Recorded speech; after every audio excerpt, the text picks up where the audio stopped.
Ya, mengintip peluang timnas Indonesia diperkuat oleh anak Robin van Persie. Ketua Umum PSSI Erick Thohir buka suara mengenai klub Liga 1 yakni Persija dan Borneo FC yang tidak mau melepas pemainnya ke timnas U23 Indonesia.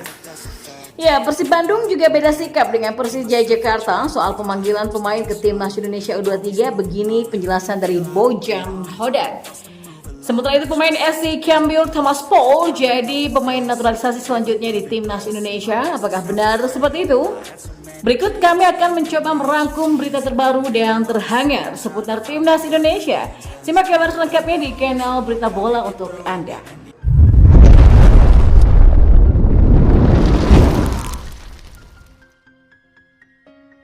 Ya, mengintip peluang timnas Indonesia diperkuat anak Robin van Persie, Sjakwil van Persie. Sempat beredar kabar mantan bomber timnas Belanda dan Arsenal yaitu Robin van Persie memiliki darah Indonesia dari sang ibu.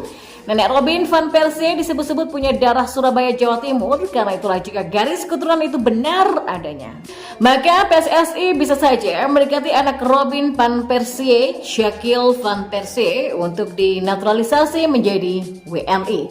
Sjakwil yang kini masih berusia 17 tahun tengah membela Feyenoord Rotterdam U18. Pesepak bola berdarah Belanda Maroko ini biasa bermain sebagai penyerang tengah, posisi yang sulit dicari oleh timnas Indonesia. Bersama Feyenoord Rotterdam U18 pada musim ini, Sjakwil telah mengemas 4 gol dari 11 pertandingan. Kemudian pertanyaan muncul, bisakah PSSI menaturalisasi Sjakwil van Persie?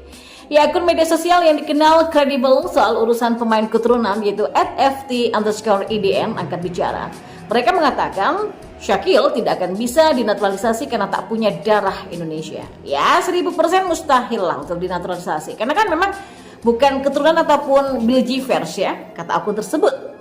Ya, apakah pernyataan dari akun tadi sekaligus meluruskan rumor selama ini yang menyatakan jika Robin van Persie memiliki darah Indonesia? Satu hal yang pasti, PSSI sedang mengurus proses naturalisasi 4 pemain keturunan.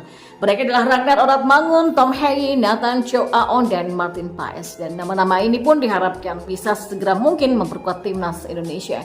Timnas Indonesia sendiri membutuhkan tambahan pemain jempolan demi naik level, sebab setelah lolos ke 16 besar Piala Asia kemarin, target selanjutnya timnas Indonesia adalah mengintip peluang untuk lolos putaran final Piala Dunia 2026. Di sisi lain, Ketua Umum PSSI Erick Thohir buka suara mengenai klub Liga 1 yakni Persija dan Borneo FC yang tidak mau melepas pemain ke timnas U23 Indonesia. Sinteyong yang tengah mempersiapkan timnas U23 Indonesia untuk mentas di Piala Asia U23 2024. Piala Asia U23 2024 dijadwalkan berlangsung di Qatar pada 15 April sampai 3 Mei nanti.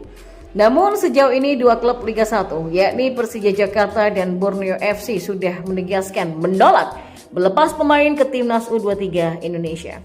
Pelatih Persija Jakarta Thomas Doll tidak mau memberikan pemain kepada timnas U23 Indonesia karena tengah fokus mengejar target menembus Playoff Championship Series Liga 1 2023-2024. Borneo FC lewat sang manajer Deandre Dauri menuturkan bahwa timnya membutuhkan seluruh pemain karena tengah fokus mempertahankan tempat di puncak klasemen Liga 1. Erick Thohir menjelaskan seharusnya klub-klub bersikap bijak guna mementingkan timnas Indonesia. Lebih lanjut, Erick Thohir punya keyakinan bahwa prestasi timnas Indonesia U23 selanjutnya dan sejatinya juga bakal memberikan dampak yang positif kepada Liga 1. Di samping itu, Suwon FC sendiri sudah memberikan pernyataan akan melepas Pratama Arhan ke timnas U23 Indonesia untuk mentas di Piala Asia nanti. Erick Thohir pun membandingkan klub-klub Liga 1 dan Suwon FC dalam hal melepas pemain ke timnas U23 Indonesia.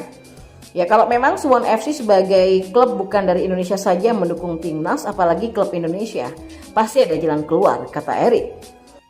Sementara itu, pelatih Persib Bandung Bojan Hodak ikut memberikan tanggapannya soal pemanggilan pemain ke timnas Indonesia U23 menjelang Piala Asia. Dia pun memberikan sikap yang berbeda dari sejumlah klub lain di Liga 1 seperti Persija Jakarta sampai Borneo FC karena memberikan isyarat siap melepas tetapi tergantung aturan yang ditetapkan. Ya, sejauh ini sudah 2 klub Liga 1 yang menyatakan enggan untuk melepas pemainnya jika dipanggil untuk membela timnas Indonesia U23. Kedua tim itu adalah Persija Jakarta dan Borneo FC. Tetapi Bojan memilih untuk melepaskan para pemainnya kalau terjadi sebuah kesepakatan. Sebab gelaran Piala Asia U23 2024 yang diikuti oleh timnas Indonesia U23 bukan merupakan agenda dari FIFA.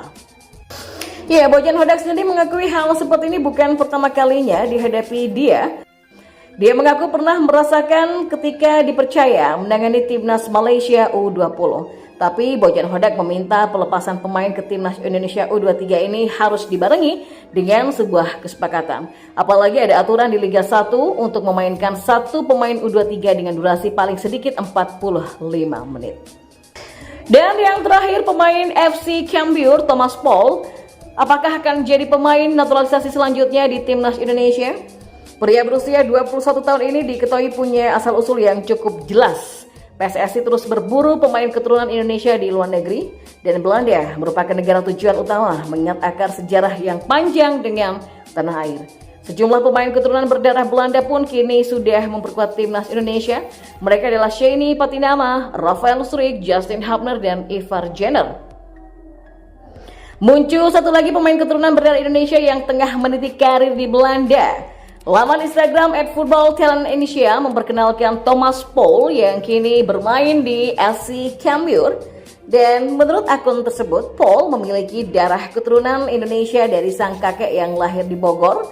Dan hal itu masih sesuai dengan aturan FIFA dan kebijakan dari PSSI, yakni darah keturunan sampai dengan kakek ataupun neneknya.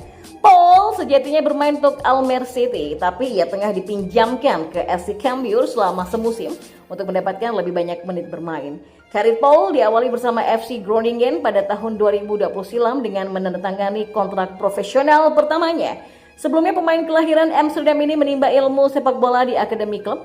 Dan pada Januari 2021, Paul dipinjamkan ke FC Dordrecht selama 6 bulan. Dan di sana ia sempat bermain selama 18 kali tanpa gol ataupun assist.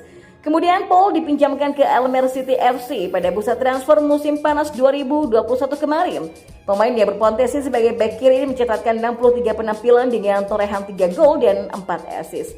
Dan sejak musim panas 2023 kemarin, Paul telah membela FC Cambuur.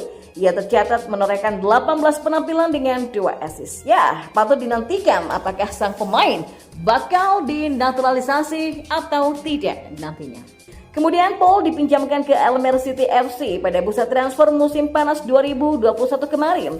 Pemain yang berpotensi sebagai bek kiri ini mencatatkan 63 penampilan dengan torehan 3 gol dan 4 assist. Dan sejak musim panas 2023 kemarin, Paul telah membela FC Cambuur.